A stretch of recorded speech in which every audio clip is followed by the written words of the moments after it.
Cyril Ramaphosa est donc dos au mur. En Afrique du Sud, la procédure de destitution visant le président vient d'être rouverte et le chef de l'État a répondu par une contre-attaque judiciaire annonçant qu'il contestera devant les tribunaux le rapport parlementaire qui ouvre la voie à son éventuelle destitution. Pendant ce temps, plusieurs partis d'opposition haussent le ton et réclament tout simplement sa démission. Plus de détails avec notre correspondant au Cap, Gabriel Porometo.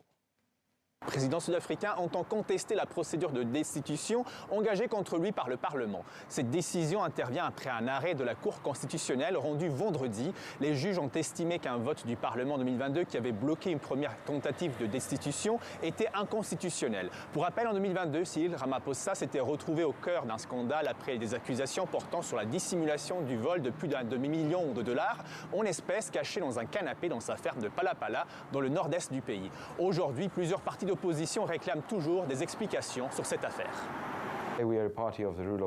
Notre parti est attaché à l'état de droit. Nous respectons les décisions des tribunaux et le droit d'explorer toutes les voies légales. Mais cela ne doit pas être utilisé comme un moyen de retarder la procédure.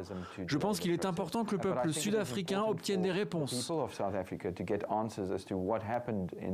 De nombreuses questions restent soulevées et je pense qu'il est important que cette procédure ait lieu afin que nous puissions obtenir toutes les réponses nécessaires. Le contexte politique a changé depuis 2022. À l'époque, l'ANC, le parti de Cyril Ramaphosa, disposait d'une majorité absolue à l'Assemblée nationale. Ce n'est plus le cas aujourd'hui. Le parti au pouvoir doit désormais chercher des alliés pour éviter une destitution. Pour que le président sud-africain soit contraint à la démission, une majorité des 2/3 des députés est nécessaire.